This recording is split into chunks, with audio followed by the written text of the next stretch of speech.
మన ఆత్మీయ జీవితం ఎంతగా వృద్ధి చేసుకోవాలో అనే విషయాలు మనకింకా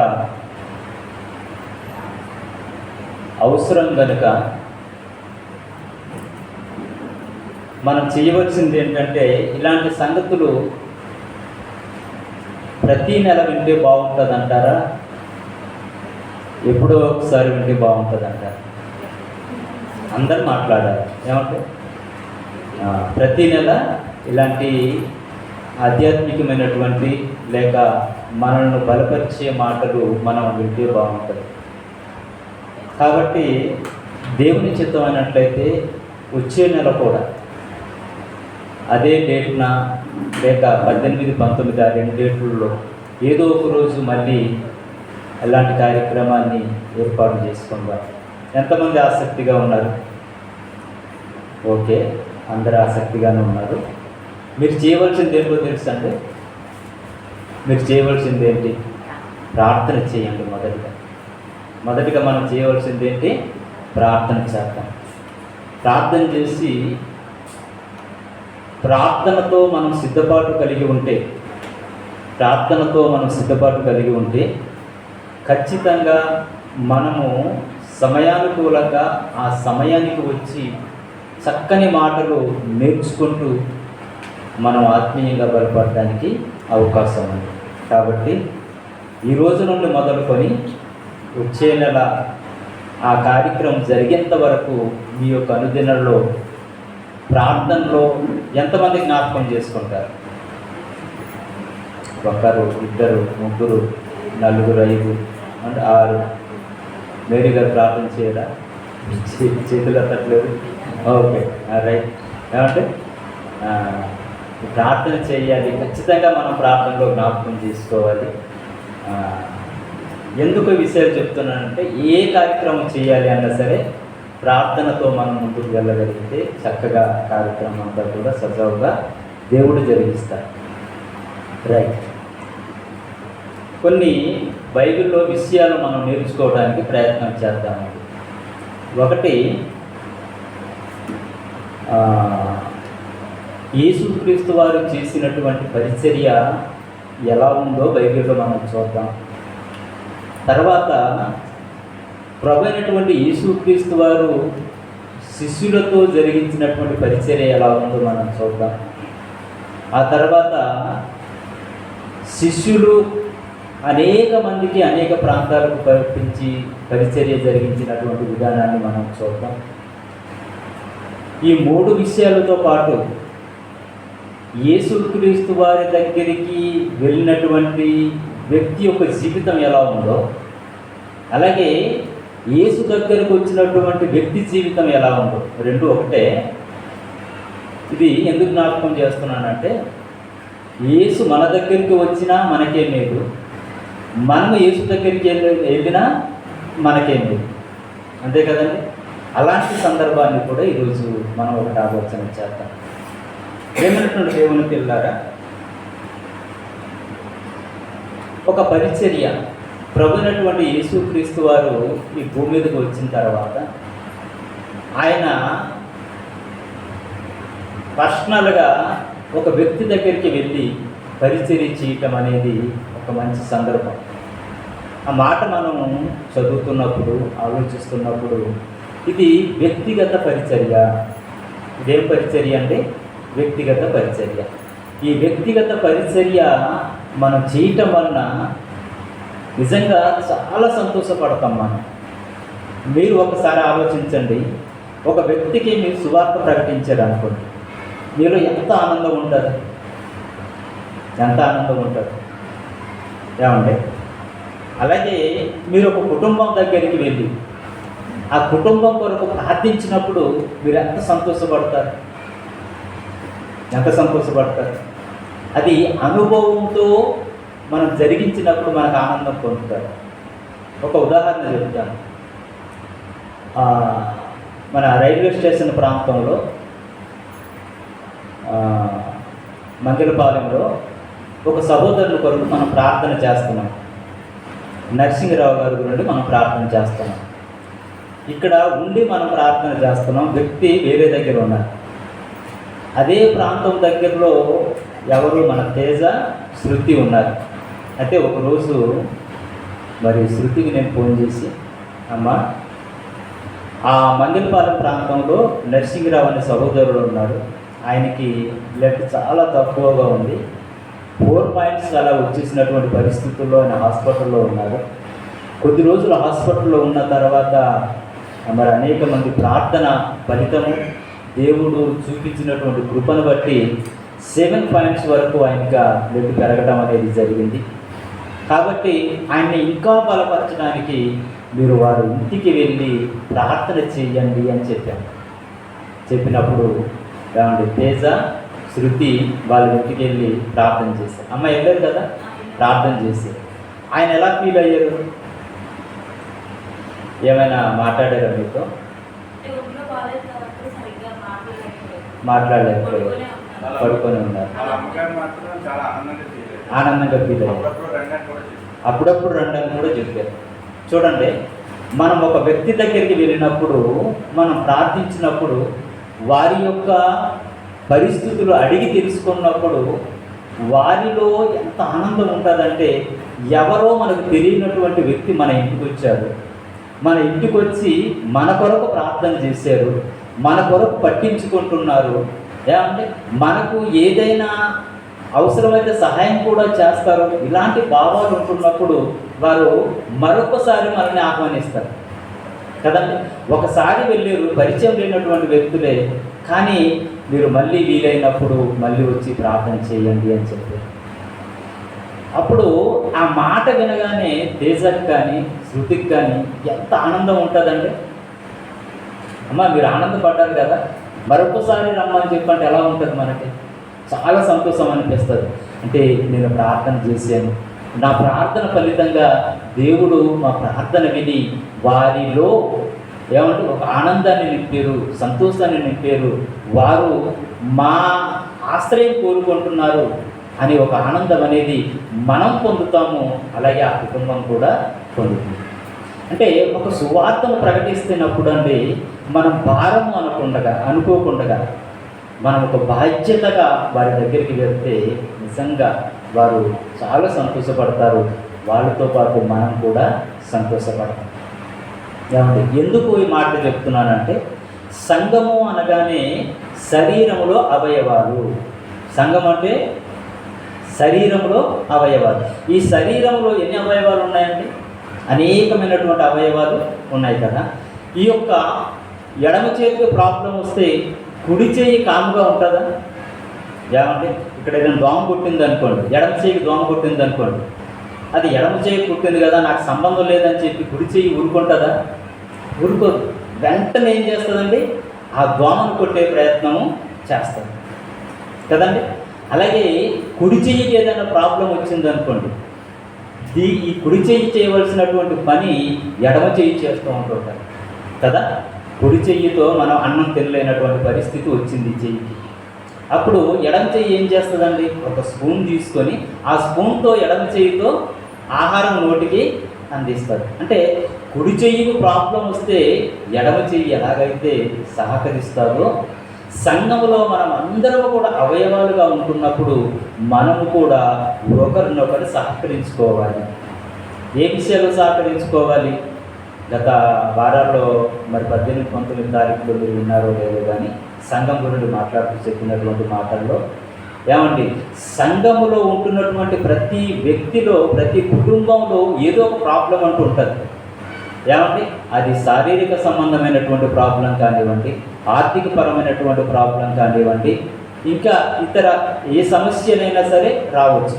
అలాంటప్పుడు సంఘము నాకు బాధ్యత లేదన్నట్టుగా మనం ఉండడానికి వీల్లేదు. వారికి అనారోగ్య పరిస్థితి వస్తే మనం ఖచ్చితంగా వెళ్ళి పలకరించాలి. వారికి ఆర్థిక పరమైనటువంటి ఇబ్బందులు ఉంటే మనం అందరము కూడా సంఘముగా కలిసి వారి యొక్క ఆర్థిక పరమైనటువంటి ఇబ్బందులు తీర్చే విషయంలో కూడా మనం ముందుండాలి. ఏమంటే చాలా ఈజీ కదండి. ఒక వ్యక్తికి ఒక 1000 రూపాయలు కావాలి, ఆయన దగ్గర సడన్గా లేదు. సంఘంలో మనం అందరము కూడా ఉన్నాం. ఏమండి, తల ఒకరు 100 వేసుకుంటే 1000 రూపాయలు 10 మంది వేసుకుంటే ఈజీగా మనం వాళ్ళకి సహాయం చేయగలం. సహాయము చేయగలం. ఇదేనండి సంఘం చేయవలసినటువంటి బాధ్యత. ఇదే బాధ్యత. ఈ బాధ్యతలు మనం తీసుకుంటున్నప్పుడు సంఘానికి ఎవరు విడిచిపెడతారు చెప్పండి? ఈ చెయ్యికి ప్రాబ్లం వచ్చినప్పుడు, ఈ చెయ్యి సహకారం చేసినప్పుడు, రెండోసారి ఈ చెయ్యికి ప్రాబ్లం వచ్చినప్పుడు చెయ్యి సహకారం చేయదా? ఈ చెయ్యి పట్ల ప్రేమ పెంచుకోదండి కదా. కాబట్టి సంఘము అనగానే మనం ఆదివారం సెలవు కాబట్టి ఇక్కడికి ఏదో వచ్చి ఒక 2 మాటలు చెప్తారు, ఒక 2 పాటలు పాడతారు, ఏమంటే కొన్ని కార్యక్రమాలు చేస్తారు, ఇవి ముగించుకొని వెళ్ళిపోవటం అనేది కాదు. సంఘం అంటే అది కాదండి. సంఘము అంటే ఒకరి పట్ల ఒకరు బాధ్యత కలిగి ఉండాలి. ఒకరినొకరు మనం ప్రేమించుకోవాలి. ఒక ఇంట్లో ఏదైనా ప్రాబ్లం వచ్చింది, సమస్య వచ్చింది అన్నప్పుడు మనం ఏం చేయాలి తెలుసా? ఆ కుటుంబంలో ఎవరో ఒకరు కోల్పోయారు అనుకోండి, అప్పుడు మనం ఏం చేయాలి? ఎవరు అందుబాటులో ఉంటారో వాళ్ళందరూ కూడా అటెండ్ అవ్వడానికి ప్రయత్నం చేయాలి. అంటే ఆ మనస్సు మనకు రావాలి.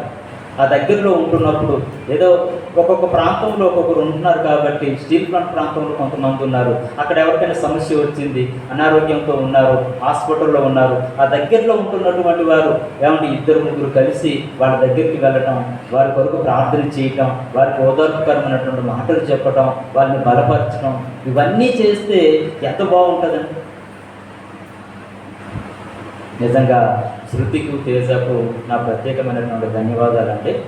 ఎందుకంటే ఇలాంటి పరిచర్య చేయటాన్ని బట్టి వారిలో ఒక మంచి భావన కలుగుతుంది, మనలో కూడా మంచి ఆనందం అనేది వస్తుంటుంది. ఇంకా పరిచర్య చెయ్యాలి అనుకుంటాం. ఇప్పుడు ఆ తర్వాత ఇంకేం చేస్తారంటే వాళ్ళ కొరకే కాదు, వాళ్ళకు తెలిసినటువంటి వారు ఎక్కడైనా ఉన్నా సరే వాళ్ళ దగ్గరికి వెళ్ళి ఆ ఒక వ్యక్తిగత పరిచర్యని వారు చేస్తారు. ఏమండి, నిన్నటి దినాన జరిగినటువంటి సంఘటన ఆలోచన చేస్తున్నప్పుడు అండి, ఈ మందిరం క్లీన్ చేయడానికి అంటే చక్కగా మందిరం అంతా కూడా తుడిసి దీన్ని తరుగుగా పెట్టి సైడ్స్ అన్ని తుడిసి సైడ్స్ అన్ని సరిదేసి ఎవరు రాణి గారు, సంజయ్ గారు వచ్చారు. స్టీల్ ప్లాంట్ నుండి ఇద్దరు మరి ఆటో పట్టించుకొని ఇక్కడికి వచ్చి ఆ రోడ్డు దగ్గరికి దిగి అక్కడ నుండి ఇక్కడ నడిచి వచ్చి పని చేసి ఏమంటే వాళ్ళు వెళ్ళిపోతామన్నప్పుడు నేను ఒక మాట చెప్పాను. కాబట్టి మనకు దగ్గరలో పరవాడ ప్రాంతంలో లలిత సిస్టర్ గారు ఉన్నారు, లలిత చెల్లి ఉన్నారు. వాళ్ళ దగ్గరికి వెళ్దాము అన్నప్పుడు అప్పటికే ఇక్కడ కష్టపడ్డారు. సాయంత్రం అయిపోయింది, 6 అయిపోయింది, ఇంటికి వెళ్ళిపోవాలి. వాళ్ళు పురుషులు కాదు, లేడీస్ కదండి. పురుషులు అనుకోండి ఏ టైంకి వెళ్ళినా పర్వాలేదు, కానీ ఆడవాళ్ళు అనేది ముందుగా ఇంట్లో ఉండాలి. ఇంట్లో భర్త బాధ్యతలు, పిల్లల బాధ్యతలు వీళ్ళందరికీ చూసుకోవాలి. అయినా సరే లలిత సిస్టర్ గారి ఇంటికి వెళ్దామన్నప్పుడు వారు మాట కొట్టియకుండా ఏమంటే నిన్న సాయంత్రం మరి మేరీ గారు, నేను, రాణి సిస్టర్ గారు, సంజయ్ గారు నలుగురు కలిసి వాళ్ళ ఇంటికి వెళ్ళడం జరిగింది. వాళ్ళ ఇంటికి వెళ్ళిన తర్వాత ఇంట్లో ప్రార్థన చేసామండి. ఎన్నో విషయాలు మాట్లాడుకున్నాం. కుటుంబంలో జరిగినటువంటి మురళి యొక్క నాన్నగారు గత ఏ తారీఖు అమ్మ చనిపోయి 15వ తారీఖున చనిపోవడం జరిగింది. కరెక్ట్ సండే జరిగింది.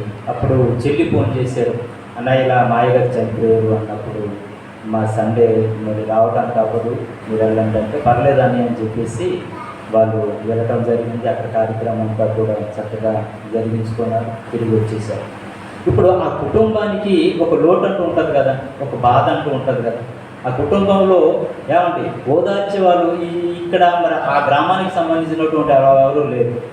ఇప్పుడు ఎవరు ఉన్నారు వారికి అంటే సంఘముగా మనమే ఉన్నాం. ప్రార్థన చేసాం. గత వారంలో కూడా అనౌన్స్ చేయడం కూడా జరిగింది. ఆదివారం కూడా ఇలాగా మురళి బ్రదర్ గారు యొక్క నాన్నగారు చనిపోయారని చెప్పినప్పుడు మీరందరూ ప్రార్థన చేసాము. కానీ వారు తిరిగి వచ్చిన తర్వాత వాళ్ళ దగ్గరికి వెళ్ళవలసినటువంటి బాధ్యత కూడా మనకుంది కదండి. ఈ బాధ్యతలు తీసుకోవాలి. అంటే మనం యూత్గా కొంతమంది ఉన్నాం కదా, యూత్గా ఉంటున్నప్పుడు యూత్ ఇలాంటి నిర్ణయాలు తీసుకొని ఎవరైతే సమస్యల్లో ఉంటారో లేకపోతే ఎవరైతే ఏ ప్రాబ్లం ఉంటారో వాళ్ళ దగ్గరికి వెళ్ళి యూత్గా మీరందరూ కూడా వెళ్ళి వాళ్ళని పరామర్శించి వాళ్ళకి కావలసినవన్నీ కూడా అడిగి తెలుసుకొని సంఘానికి తెలియజేయవలసినటువంటి బాధ్యత ఉంది. నిజంగా సంజయ్ గారికి, రామకృష్ణ గారికి కూడా ప్రత్యేకమైనటువంటి వందనాలమ్మ. మీరు మీ యొక్క హోదాన్ని కూడా మర్చిపోరు. నిజంగా స్టీల్ ప్లాంట్లో ఒక ఎంప్లాయీగా ఉంటున్నటువంటి వారి భార్యలు వచ్చి ఇక్కడ పనిచేయటం అంటే సంఘం అంటే నేను ఉన్నతమైనటువంటి స్థితిలో ఉన్నాము, మేమెందుకు చీపురు కట్టుకోవాలి, మేమెందుకు తొడవాలి, మేమెందుకు తడిగుడ్డలు పెట్టాలి, ఇలాంటి ఆలోచనలు లేకుండా దేవునికి లోబడి దేవుని యందు భయభక్తులు కలిగి దేవుని పని చేయాలని ఆసక్తి చూశారంటే అది దేవుడు చూస్తున్నాడు. ఆ దేవుడు ప్రతిఫలాన్ని ఇస్తాడని ఖచ్చితంగా ఆ కుటుంబాలకు దేవుడు ఖచ్చితంగా ప్రతిఫలం ఇస్తాడు. ఏదో ఒక రోజు మనం ఆనందించి సాక్ష్యం చెప్పగలిగే ఒక రోజు వస్తుంది. అంటే ఇప్పుడు మనకు వెంటనే రిజల్ట్ కనిపించకపోవచ్చు, కానీ ఏదో ఒక రోజు మనకు తెలియనటువంటి ఆనందం. నిన్న మరి లలితశ్రీ గారి ఇంటికి వెళ్ళినప్పుడు ప్రార్థన చేసినప్పుడు వాళ్ళు కూడా ఆనందం పొందుంటారు కదండి. ఒక కుటుంబం దగ్గరికి మేము వెళ్ళాము, ఆ కుటుంబాన్ని పరామర్శించాము, ఆ కుటుంబంలో బాగోగులు మేము తెలుసుకున్నాము, వారి కొరకు మనం ప్రార్థన చేసాము. ఏమంటే ఒక పని చేసాము అని ఒక మంచి భావన మనలో వచ్చింది. ఏమంటే మనం కష్టం అనుకోకుండా మనకు సమయం లేదు అనుకోకుండా ఇలాంటి పరిచర్యలు చేయడానికి సంఘముగా తక్కువ మంది అయినా సరే మనం ముందుకు వెళ్ళాలి.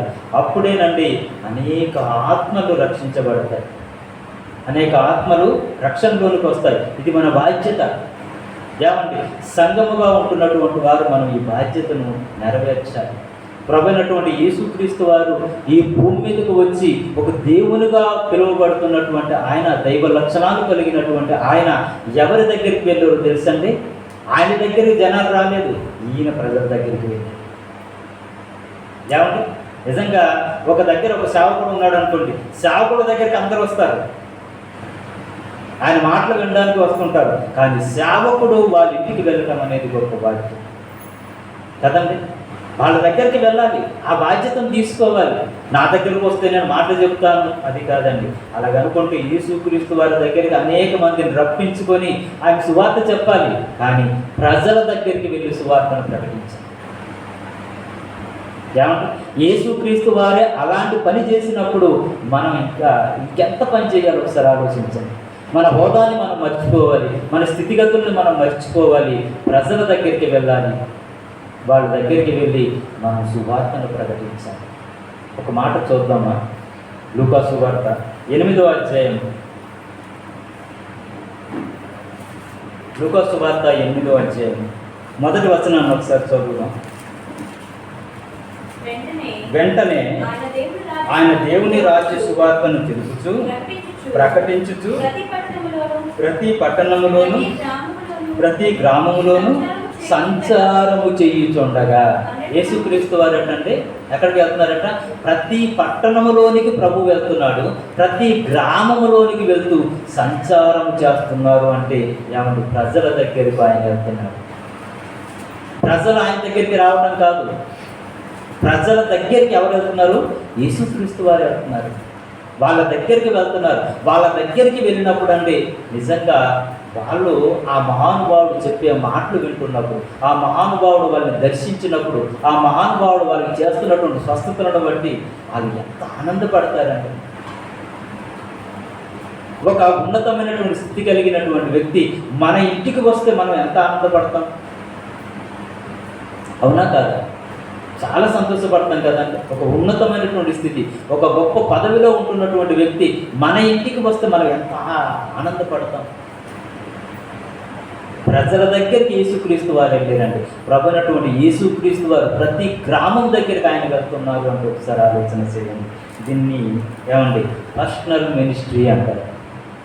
పిఎం అంటే పిఎం అంటే అర్థం ఏంటో తెలుసా? ప్రైమ్ మినిస్టర్ అని కాదు, పర్సనల్ మినిస్ట్రీ, వ్యక్తిగత సువార్త. ఇది ఎవరు చేశారు? యేసు ప్రభు వాళ్ళు చేశారండి, యేసుక్రీస్తు వారు చేశారు. యేసుక్రీస్తు వారు ఈ యొక్క పర్సనల్గా వాళ్ళ దగ్గరికి వెళ్ళి ఈ యొక్క మినిస్ట్రీని ఆయన కొనసాగించారు. అంటే మనకు పాఠం నేర్పుతున్నాడు అని మనం మర్చిపోకూడదు. మనం కూడా వెళ్ళాలి అని ఒక విషయాన్ని ఇక్కడ తెలియజేస్తున్నారు. తర్వాత యేసుక్రీస్తు వారిని ఎవరిని పంపిస్తున్నారు తెలుసండి? శిష్యుల్ని పంపిస్తున్నారు. ఏమంటే పర్సనల్గా మనం ఇక్కడ ఆలోచన చేస్తున్నప్పుడు, పర్సనల్గా మనం మన వ్యక్తిగతంగా మనం ఆలోచన చేస్తున్నప్పుడు ముందు మనం వెళ్ళాలి. ఆ తర్వాత మనం ఏం చేయాలంటే కొద్దిమంది శిష్యుల్ని పంపించగలగాలి. నిజంగా మరి తేజ శృతిని నేను ఇక్కడ నుండి ఫోన్ చేసి చెప్పినప్పుడు వాళ్ళు డ్యూటీ నుండి వచ్చి మరి వెళ్ళారు. జెండ చెట్టు చేసుకొని వచ్చి 7 గంటలకి ఇంటికి వెళ్ళిన తర్వాత ఇంట్లో నుండి ఏమండి ఆ ఒక్క ప్రాంతానికి వెళ్ళి అక్కడ దర్శించి అక్కడ ప్రార్థన చేసి మళ్ళీ ఇక్కడ ప్రేయర్కి వచ్చారు. ఆ రోజు ఎంత శ్రమ తీసుకున్నారు తెలుసా? అవసరమైతే ఆ వ్యక్తికి బాగుంటే సంఘానికి తీసుకురండి అని చెప్పాను నేను. కాకపోతే ఆయనకి బెడ్ నుండి బయటికి అంటే బెడ్ నుండి లేవలేని పరిస్థితి, ఆయనకి బ్యాగ్ ఉంది కాబట్టి ఆయన రాలేనని చెప్పేసి ఆయన చెప్పారు. ఇది ఎంత బాధ్యత ఒకసారి ఆలోచన చేయాలి. ఒక వ్యక్తిని సంఘానికి నడిపించాలి అంటేనండి ఫస్ట్ మన పని ఉండాలి. మాటలు చెప్తే సరిపోదండి, పరిచర్య చేయాలి. యేసుక్రీస్తు వారు నిజంగా ఏదైనా సరే ఆయన చెప్పడం కాదు, చేసి చూపించేవారు. నిన్ను వల్లే నీ సహోదరుని ప్రేమించు, నీ పరిచర్య జరిగించు, నీకు నువ్వు తగ్గించుకో అని యేసుక్రీస్తు వారు చెప్పడం కాదు. ఆయన ఏం చేశాడు తెలుసండి? తనకు తాను తగ్గించుకున్నాను అని చెప్పడానికి శిష్యుడు పాదాలు కడిగారు కదండి. నిజంగా ఒక పళ్ళెని తీసుకుని వచ్చాడు, వాటర్ తీసుకుని వచ్చాడు, ఒక టవల్ పట్టుకొని వచ్చాడు. శిష్యులందరూ కూర్చుంటే ఆ శిష్యుడు పాదాలు పళ్ళెం దగ్గర పెట్టి ఆ నీళ్లతో కడిగి వాళ్ళ పాదాలు తుడిచాడండి. పాదాలు తుడిచేయమన్నాడు తెలుసా? నేను చేసినట్టు మీరు కూడా చేయండి. మాదిరి. యేసుక్రీస్తు వారు మనకి మాదిరి. నిన్న నేను పంపించి ఉండొచ్చు రాణి గారిని, తర్వాత సంజయ్ గారిని, మీరు వెళ్ళండి అని చెప్పి పంపించి ఉండొచ్చు. కానీ నేను కూడా వెళ్ళాలి.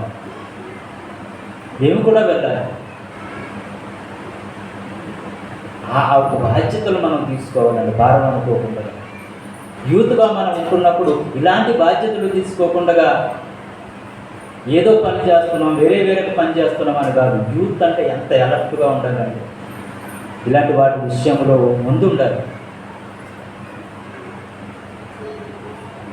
ఈ యొక్క పరిచర్య మనం ఆలోచిస్తున్నాం. అది 9వ అధ్యాయంలో, లూకాసు వార్త 9వ అధ్యాయంలో మొదటి వచనం ఒకసారి చూద్దాం. ఆయన తన 12 మంది శిష్యులను పిలిచి సమస్తమైనటువంటి దెయ్యాల మీద శక్తిని, అధికారమును, రోగములను స్వస్థపరచు వరమును వారికి అనుగ్రహించెను అంటున్నాడు. ఏం చేశాడట యేసుక్రీస్తు వారు?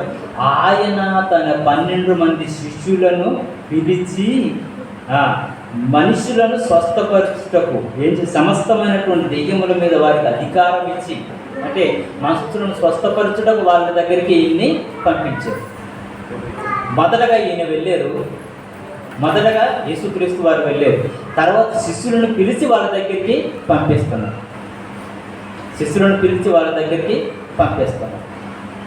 అంటే మొదటగా ఈయన వెళ్ళటం అనేది ఒక మాదిరి.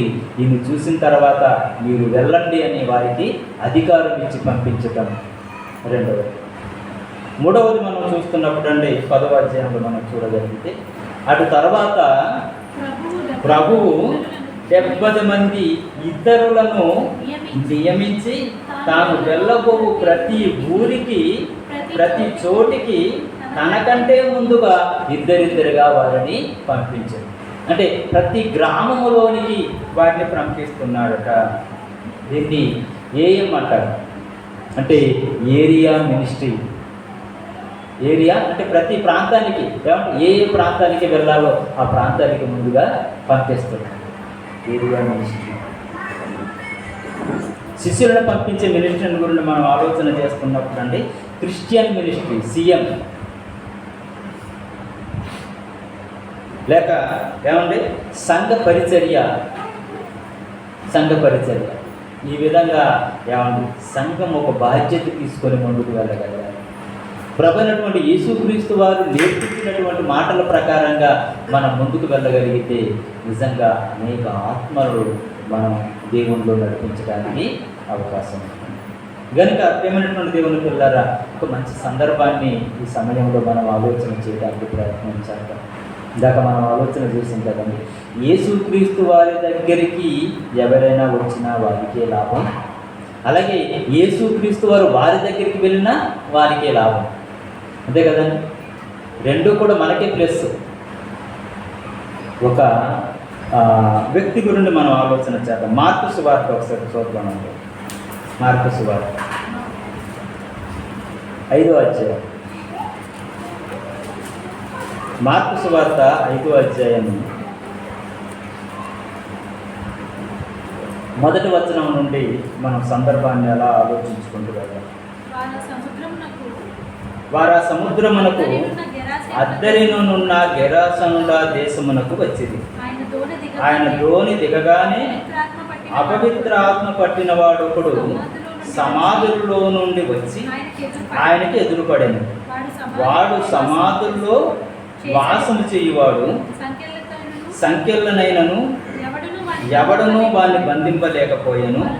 పలుమార్లు వాని కాళ్ళకును చేతులకును సంఖ్యలు వేసి బంధించినను వాడు ఆ చేతి సంఖ్యలను తెంపి కాలి సంఖ్యలను తుత్తునీయులుగా చేసెను గనుక ఎవడును వానిని సాగు చేయలేకపోయెను.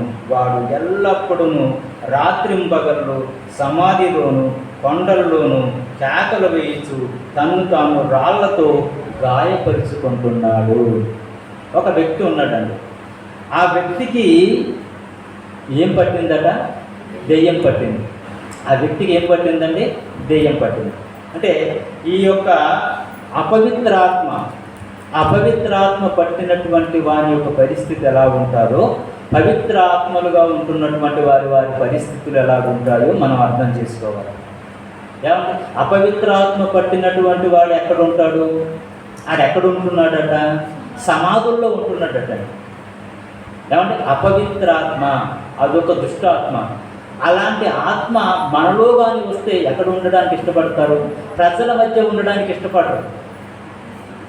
ఎక్కడ ఉంటారు? సమాధుల దగ్గరకు ఉంటారట. సమాధుల్లో ఏముంటాయి? ఏమంటే సవాళ్ళు ఉంటాయి. ఆ సమాధుల్లో ఏముంటాయండి? సవాళ్ళు ఉంటాయి. ఆ సమాధుల్లో మనుషులు ఉంటారా? ఉండరు. ఆ శవంలో జీవం ఉంటుందా? ఉండదు. అంటే జీవము లేని ఒక ప్రదేశంలో ఉండడానికి ఇష్టపడతారు. ఎవరు? అపవిత్రాత్మ పట్టినటువంటి వాని యొక్క పరిస్థితి ఎలా ఉంటుందంటే మనుషుల మధ్యకు ఉండరు. ఏమంటే మనమందరం కూడా కుటుంబాలుగా మన ఇళ్లలోగా ఉంటాం, లేకపోతే మన కుటుంబ సభ్యులతో ఉంటాం, లేకపోతే సమాజం మధ్యన మనం ఉంటుంటాం. ఎందుకు? మనలో పవిత్రమైనటువంటి ఆత్మ ఉంది కాబట్టి, మంచి చెట్లు మాట్లాడుకుంటాం కాబట్టి, ఏమంటే ఒకరి కష్ట సుఖాలు ఒకరు తెలుసుకుంటాం కాబట్టి మనము ప్రజల మధ్య కుటుంబాలుగా ఉండాలి అనుకుంటుంటాం. చూడండి, ఇప్పుడు ఆ ఒంటరి జీవితం ఎలా ఉంది అని మనం ఒకసారి ఆలోచన చేస్తున్నప్పుడు ఎక్కడ ఉండాలని ఇష్టపడుతున్నాడు? ఒంటరిగా ఉండాలి అనుకుంటున్నాడు, సమాధిలో ఉండాలి అనుకుంటున్నాడు. కనుక మనం ఎవరము కూడా ఒంటరిగా ఉండడానికి ఇష్టపడకూడదండి. కానీ ఈరోజు సాతాను ఏం చేస్తున్నాడో తెలుసా? మనల్ని ఒంటరిగా ఉంచే ప్రయత్నం చేస్తున్నాడు కదా? చేస్తున్నాడో లేదా? ఒంటరిగా మనం ఉంచుతున్నాడు. అందుకనేనండి మనం ఒంటరిగా ఒక రూమ్లో ఉండిపోతున్నాం. మనకు సెల్ ఫోన్ ఉంటే మనుషులతో సంబంధం లేదు, ఏమంటే కుటుంబంతో సంబంధం లేదు, ప్రజలతో సంబంధం లేదు, ఎవరితో మాట్లాడుకోవాల్సినటువంటి అవసరత లేదు. సెల్ ఫోన్ ఉంటే సరిపోతుంది. అదే ఆయనకు లోకం అయిపోయింది. ఆ అపవిత్రాత్మ పట్టినటువంటి ఆయనకు లోకం ఏది? సమాధి. ఆయనకు లోకం ఏదండి? సమాధి. సమస్తం కూడా అక్కడే. ఆయనకి భోజనం అక్కడే చేస్తాడు, పడుకోవడం అక్కడే పడుకుంటాడు, అక్కడే అన్ని కార్యక్రమాలు కూడా అక్కడే చేస్తాడు, సమాధిలో ఉండిపోతాడు. ఈరోజు సాతాను కూడా మనల్ని ఎలా దారి మళ్లిస్తున్నాడు అంటే, ఏమంటే సెల్ ఫోన్ మన చేతికిచ్చి మన కుటుంబ సభ్యులతో మనకు సంబంధం లేకుండా, ఇరుగు పొరుగు వారితో సంబంధం లేకుండా, ఎవ్వరితో సంబంధం లేకుండా ఒంటరిగా మనం ఆ సెల్ ఫోన్ పట్టుకొని అదే లోకంగా ఎలాగైతే మనం బ్రతుకుతున్నామో, ఒక దెయ్యం పట్టినటువంటి వాడు కూడా సమాధిలో ఉంటున్నటువంటి వాడితో సమానంగా చేశాడు. మనం చూసారా? ఒంటరిగా ఉంటే ఎలాంటి ఆలోచనలు వస్తాయి తెలుసండి? ఒక భయంకరమైనటువంటి సంఘటన ఈ మధ్య సోషల్ మీడియాలో మీరు అందరూ కూడా విని ఉంటారు. Vijayashanti Reddy, Vijay Reddy software engineer. భర్త దుబాయ్లో ఎక్కడో ఉంటున్నారు. ఏమంటే యవ్వనంలో ఉంటున్నటువంటి పిల్లలు, ఇంటర్మీడియట్ చదువుతున్నటువంటి పిల్లలు, ఇద్దరు పిల్లలతో, ఒక పాప ఒక బాబుతో తను కలిసి రైల్వే ట్రాక్ దగ్గరికి వెళ్ళి తలపెట్టి చచ్చిపోయింది. ఏమంటే ఇప్పుడు సూసైడ్ చేసుకోవాలి అనుకున్నాం అనుకోండి. సూసైడ్ చేసుకోవాలనుకున్నప్పుడు తల్లులు చాలామంది స్టోరీలు మనం వింటుంటాం. తల్లి ఏం చేస్తుందంటే, చిన్నపిల్లలు ఉంటారు, విషం దేంట్లోనే పాలలోనే కలిపేస్తుంది, ఈమె తాగేస్తుంది. చిన్నపిల్లలు కాబట్టి వాళ్ళకి ఇస్తుంది, పాలు తాగేయండి అంటే తాగేస్తారు, ముగ్గురు కూడా చచ్చిపోతారు, సూసైడ్ చేసుకుంటారు. ఇది మనకు తెలిసినటువంటి స్టోరీ. కానీ ఎదిగినటువంటి పిల్లలు, యవ్వనంలో ఉంటున్నటువంటి పిల్లల్ని తీసుకెళ్ళి రైల్వే ట్రాక్లో మీరు పడుకోండి, మనం చచ్చిపోదాము అని చెప్పగలిగేంత మోటివేషన్ ఎలా చేయగలిగి?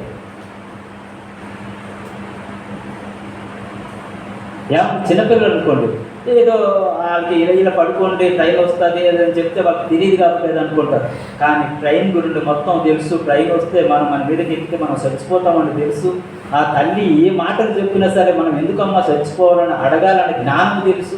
ఇంటర్మీడియట్ చదువుతున్నారంటే యూత్, యవనస్తులుగా ఉంటున్నటువంటి వారు, అలాంటి వారికి ఎలా చెప్పగలిగి వాళ్ళు సూసైడ్ చేసుకొని చచ్చిపోయే విధంగా చేసిందా?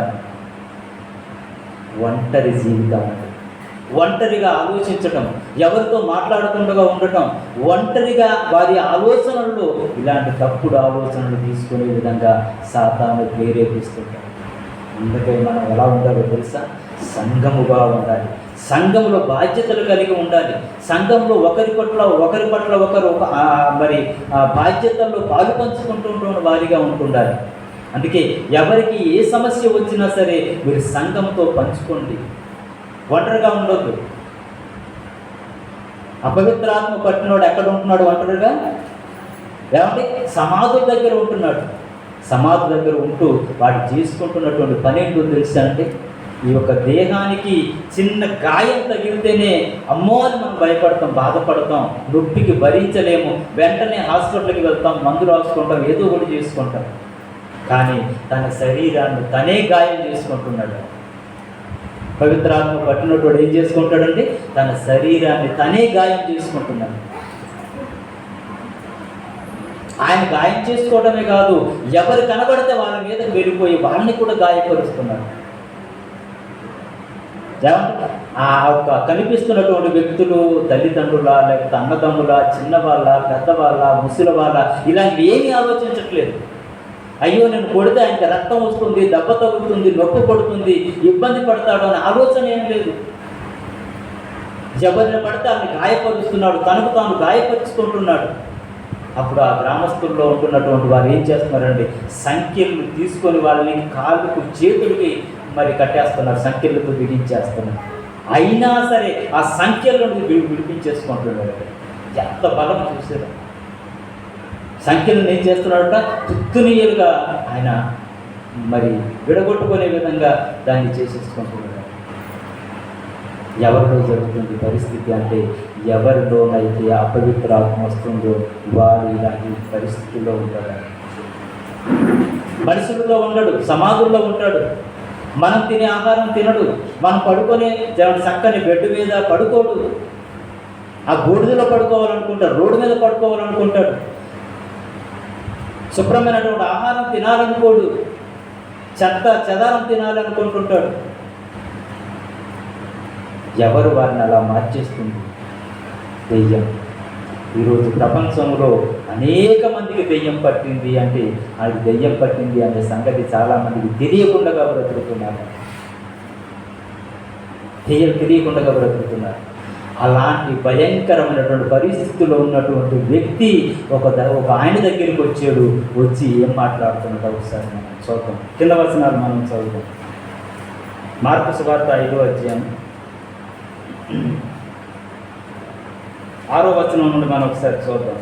వాడు దూరం నుండి యేసును చూచి, ఏమండి ఈయన గురించి మరొక సంగతి ఏమంటే రాత్రింబగళ్ళు ఎక్కడ ఉంటున్నాడట? సమాధుల్లోనే ఉంటున్నాడట. మనకు రాత్రి అవ్వగానే ఇంటికి వచ్చేయాలనుకుంటాం. మనం రాత్రి అంటే మనకు భయం. అక్కడికి భయం లేదండి. రాత్రి అంటే ఆయనకి భయం లేదు. రాత్రి పగలు తేడా లేకుండా సమాధుల్లోనే ఉంటున్నాడు కదా. 6వ వచనంలో వాడు దూరం నుండి యేసును చూచి పరిగెత్తుకొని వచ్చి ఆయనకు నమస్కారము చేసి, యేసు సర్వోన్నతుడైనటువంటి దేవుని కుమారుడా, నాతో నీకేమి, నన్ను బాధపరచుకోమని దేవుని పేరట నిన్ను ఆనపరుచుచున్నాను అని బిగ్గరగా కేక వేసాను అంటున్నాడు. అని బిగ్గరగా కేక వేస్తున్నాడు. ఎవరి దగ్గరికి వచ్చాడండి? ఏమంటే ఇంత భయంకరమైనటువంటి పరిస్థితుల్లో ఉంటున్నటువంటి ఆయన ఏమంటే కనబడిన వల్ల కూడా కొడుతూ వాళ్ళని గాయపరుస్తూ ఈయన గాయపరుచుకుంటూ సమాధుల్లో ఉంటున్నటువంటి ఆయన యేసుక్రీస్తు వారు అలా వస్తుండడాన్ని చూసి యేసుక్రీస్తు వారి దగ్గరికి వచ్చి సాగిలి పడిపోయాడట. ఇక్కడ మనం అర్థం చేసుకోవాల్సింది ఏంటంటే ఈ యొక్క అపవిత్రాత్మ ఆయన ఎవరో తెలుసు. ఎవరు? యేసుక్రీస్తు వారు ఎవరో అపవిత్రాత్మకి తెలుసు. అంటే మనకు అర్థం కాలేదేమో యేసుక్రీస్తు వారు ఎవరు అంటే. మనకు అర్థమైందంటే, అర్థమైతే ఎంత లోబడతాం యేసుక్రీస్తు వారికి. యేసు ప్రభు అంటే మనకు అర్థం కాలేదు, మనం పట్టించుకోవట్లేదు, నిర్లక్ష్యం చూపిస్తున్నాము. యేసు ప్రభు అంటే ఏదో విధంగా మనం ఆలోచన చేస్తున్నామేమో, కానీ ఒక అపవిత్రాత్మ పట్టినటువంటి వ్యక్తి, అపవిత్రాత్మకు అర్థమయ్యింది యేసుక్రీస్తు వారు ఎవరు కదా. అపవిత్రాత్మ ఆ ఒక్క వ్యక్తిని పట్టుకున్న తర్వాత ఆ అపవిత్రాత్మ ఇంత భయంకరమైనటువంటి స్థితిలో ఉంటూ యేసుక్రీస్తు వారు కనబడగానే మోకాలు వేసి పడిపోయి, ప్రభువా అని ప్రాధేయపడుతున్నా. అర్థమైపోయింది యేసుక్రీస్తు వారు ఎవరో. ఆయన లోకరక్షకుడు. ఆయన లోకరక్షకుడు. ఇలాంటి అపవిత్రాత్మ పట్టినటువంటి వాళ్ళందరినీ కూడా విడుదల చేయడానికి వచ్చినటువంటి వ్యక్తి. కాబట్టి ఏమని మాట్లాడుతున్నాడంటే, యేసు సర్వోన్నతుడైనటువంటి దేవుని కుమారుడా, నాతో నీకేమి, నన్ను బాధపరచకమని దేవుని ఎదుట నీకు ఆనబెట్టుచున్నాను. ఆనబెట్టుచున్నాను అంటే ఏమండి? ఒట్టు పెట్టుకుంటున్నాడు. దేవుని పేరిట ఒట్టు పెట్టుకుంటున్నాడు. ఒట్టు పెట్టుకోవడం అంటే, ప్రభువా నన్ను ఏమంటే ఆ ఒక్క అపవిత్ర ఆత్మలందరినీ కూడా ఎక్కడ పంపించాలో ఆయనకి తెలుసు, పంపిస్తారో ఆయనకి తెలుసు, అపవిత్రాత్మకి తెలుసు. నేను మనుషుల్ని ఆవరించి, మనుషుల్ని ఇబ్బంది పెట్టి, మనుషుల్ని గాయపరుచుకునే విధంగా నేను చేస్తాను. ఈ నుండి నన్ను బయటికి పంపించవద్దు దయచేసి ప్లీజ్ అని యేసుక్రీస్తు వారిని అడుగుతున్నాడు. అప్పుడు యేసుక్రీస్తు వారు ఏమండి ఆయన్ని విడిచి వెళ్ళిపోమని చెప్తారు. విడిచి వెళ్ళిపోమని చెప్తారు. ఇంకా కింద మనం చదువుదాం. ఎందుకనగా ఆయన అపవిత్రాత్మ ఈ మనిషిని విడిచిపోమ్మని వానితో చెప్పాను, మరియు ఆయన నీ పేరేమని వానిని అడగగా వాడు నా పేరు సేన ఎలాగనగా మేము అనేకులమని చెప్పి. అపవిత్రాత్మ అంటే సేన. సేన అంటే అనేక ఆత్మలు ఒక వ్యక్తిలో ఉంటే ఎన్ని రకాలుగా ఆయన తన శరీరాన్ని పాడు చేసుకుంటాడో మనం చూస్తున్నాం కదండి. ఒక శక్తి ఉంటే ఒక రకమైనటువంటి పని చేస్తాడు. ఏమండి, ఒక దెయ్యం ఉందనుకోండి, ఆ ఒక దెయ్యం ఒక విధమైనటువంటి పని చేసి ఆయన పాడు చేస్తాడు. కనుక ఈ ఒక వ్యక్తి ఏమేం చేస్తున్నాడు కొన్ని రాశారు. అక్కడ ఏం చేశాడు? ఆయన సమాధుల్లో ఉంటాడు, మనుషుల్లో దగ్గర ఉండకుండా తనకు తాను గాయపరుచుకుంటాడు. ఏమంటే ఎదుటి వారిని గాయపరుస్తూ ఉంటుంటాడు. ఇంకేమని చెప్పాడు? రాత్రింబగళ్ళు అక్కడే ఉంటాడు. అంటే ఇవన్నీ కూడా సామాన్య మనుషులు చేసేవి కావు, ఒక అపవిత్రాత్మ పట్టినటువంటి వ్యక్తి చేసినది.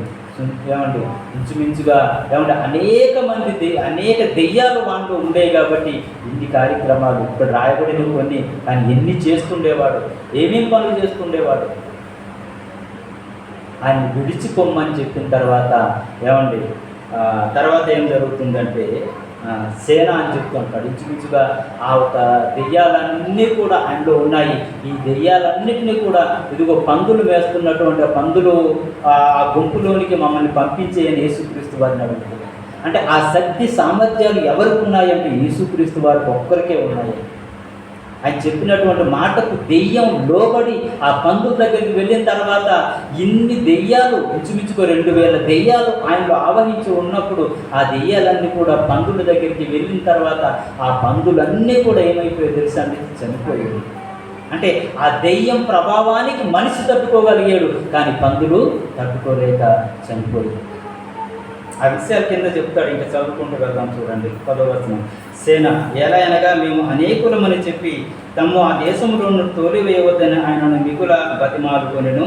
అక్కడ కొండ దగ్గర పందుల మంద మేయిచుండెను గనుక ఆ పందులలో ప్రవేశించినట్లు మమ్మను వాడి వద్దకు పంపుమని ఆ దెయ్యములను ఆయనను బతిమాలుకొనెను. యేసు వాటిని సెలవీయగా ఆ అపవిత్రాత్మలు వారిని విడిచి పందుల్లో ప్రవేశించెను. ప్రవేశింపగానే ఇంచుమించు 2000 సంఖ్య గల ఆ మంద ప్రాపాతము నుండి సముద్రపు దారిని వడిగా పరిగెత్తుకుని పోయి సముద్రంలో పడి ఊపిరి తిరగగా చచ్చెను. ఆ పందులు మేపుతున్న వారు పారిపోయి పట్టణంలోను గ్రామంలోను ఆ సంగతిని తెలియజేసింది.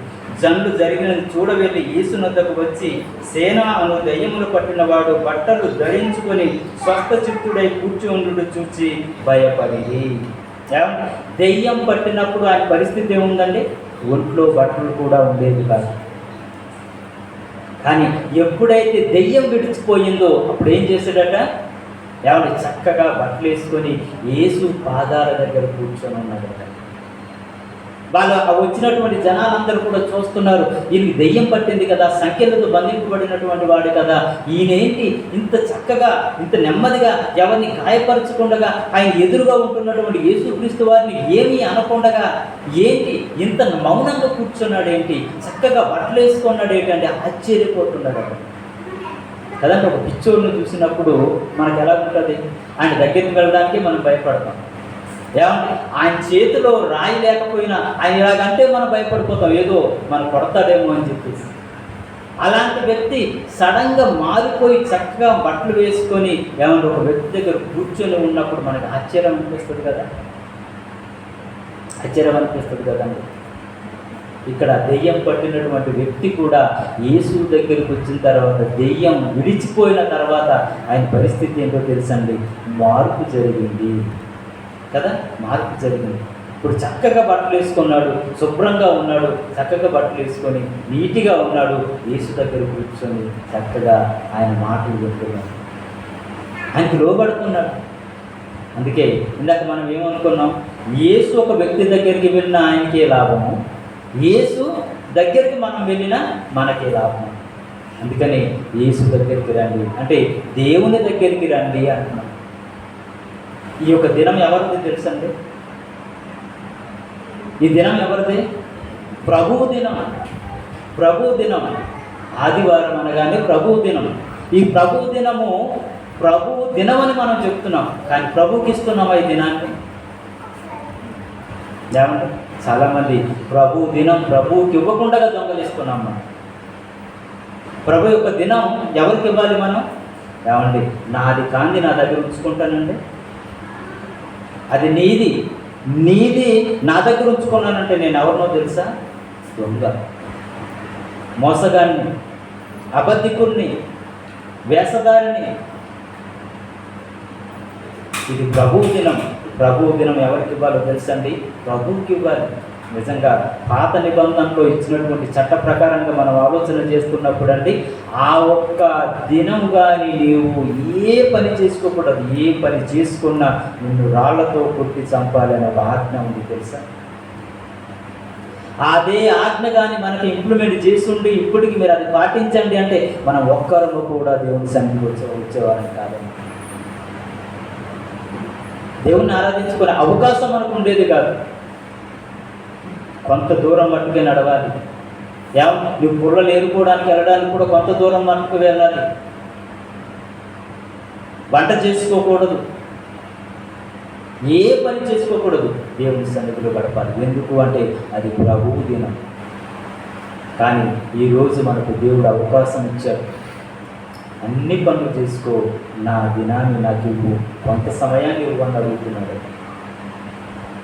గంట 2 గంటలు ఇవ్వమని దేవుడు అడుగుతున్నాడు. ఈ 2-3 గంటలు మనం దేవుడు ఇవ్వడానికి ఇష్టపడతాం. ఎందుకంటే ప్రభువు దగ్గరకు వస్తే ఏం జరుగుతుందో ఒక అపవిత్రాత్మ పట్టినటువంటి వ్యక్తిని మనం ఉదాహరణకు చూస్తున్నప్పుడు ఎంత చక్కగా బట్టలు వేసుకొని ఆయన పాదాల చెంత కూర్చొని ఉన్నట్టు చూశారు. మన కుటుంబాలు బాగుండాలి అంటే, మన పిల్లలు బాగుండాలి అంటే, మన రక్త సంబంధికులు అందరూ కూడా బాగుండాలి అంటే మనం దేవుని దగ్గరికి రావాలి, ప్రభువు దగ్గరికి రావాలి.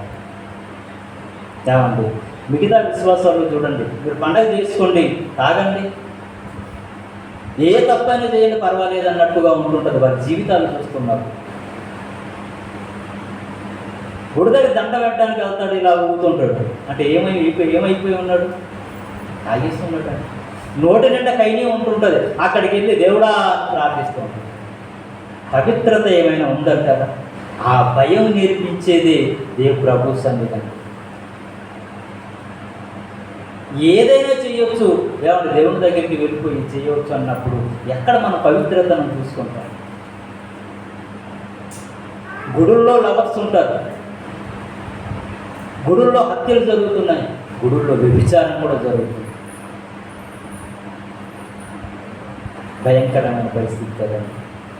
కానీ యేసు అలాంటి వాడు కాదు.